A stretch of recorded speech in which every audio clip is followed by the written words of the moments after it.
Salam Kırgız Avtomaşina YouTube kanal görүүчүлөрү. Бул видеода биз сиздер менен чогуу Жигули автоунаасын карап көрөбүз. 2104, 2105, 2107 автоунааларын карап көрөбүз. Бул видеода минус плюс жаман жакшы жактарын айтып бөлүшөмүн. Кыскача толук маалымат мүнөздөмөсүн дагы айта кетемин. Видео пайдалуу болот. Ошол себептүү видеонун аягына чейин көрүп лайк басып подписка болуңуз. Анда эмесе кеттик. Жигули ВАЗ 2104 бул универсал кузовунда иштелип чыгарылган. ВАЗ 2105, ВАЗ 2107 седан кузовторунда иштелип чыгарылган. Бул машиналар 1984 жылдан баштап 2012 жылга чейин иштелип чыгарылган.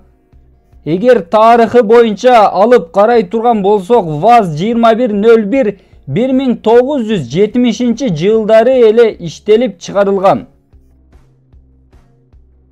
Биз байкабасак дагы бул машиналарды көп жолу специалисттер аракет кылып мыкты деңгээлде жасалгалап, көпчүлүк деталдарын өзгөртүп, жакшы кылганга аракет кылышкан. Бул машиналардын 7 модели гана болгон. 2101ден 2107ге чейин эле 4 эшиктен турган, 5 адам бата турган бул седан машиналарынын узундугу 4 метр 73 сантиметр, кенендиги 1 метр 611 сантиметр, бийиктиги 1 метр 382 сантиметрге чейин болгон. Салмагы болсо 955 килограммга чейин. 4 ступенден турган механика коробкаларында иштелип чыгарылган. Бул машиналар 1.2 объемдон 1.6 объемго чейин иштелип чыгарылган.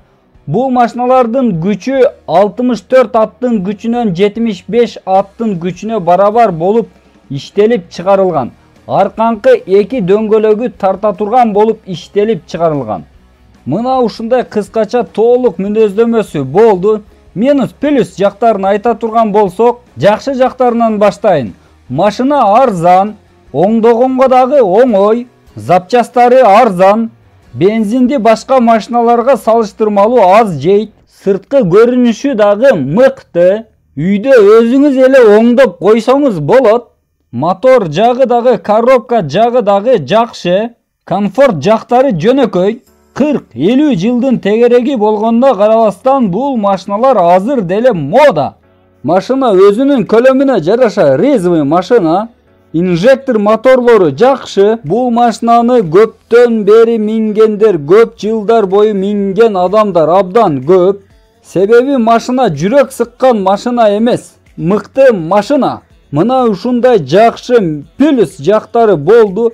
Минус жактарынан айта турган болсок, машина азыркы машиналарга салыштырмалуу, заманбап машиналарга салыштырмалуу бир аз замандан артта калган. Ичинде комфорттору аз. Ходовой жактары дагы абдан эле бекем эмес. Роль жагы дагы шалактап бузулуп турат. Запчастардын качествосы дагы анчалык деле мыкты эмес.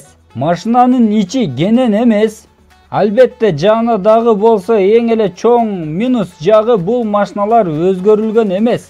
Россиядан келгендиктен чириктерди дагы кездештирүү оңой. Кышында бензинди көп дагы жеп коюшу мүмкүн. Машинаны сатып алып минсе болот, бирок өмүрүңүздүн аягына чейин жыргап, ушул машинаны сатпаймын, мощный машина деп мине албайсыз. Бүгүнкү күндө бул машиналардын ар биринин абалы ар кандай. Ошол себептүү машинаны өзүңүз карап жакшы минишиңиз керек. Эгерде жакшы карап минсеңиз, бүгүнкү күндө дагы бул машиналарды көрүп суктанган адамдар аз эмес, абдан көп. Болгондо эшектей кылып минбеңиз, моминтип сүрөттөгүдөй кылып карап миниңиз. Мына ушундай Жигули 2107нин минус плюс жактары болду. Кыскача толук мүнөздөмөсү болду. Видео пайдалуу болду деп ойлойм. Кийинки видеолордо көрүшкөнгө чейин саламатта туруңуз. Кыргыз Автомашина YouTube каналына катталып коюңуз. тааныштарыңызга жөнөтүңүз. Сизге пайдалуу видеолор мындан дагы көп болот бул каналда. Жана каналдагы буга чейинки видеолорду көрүңүз. Саламатта туруңуз.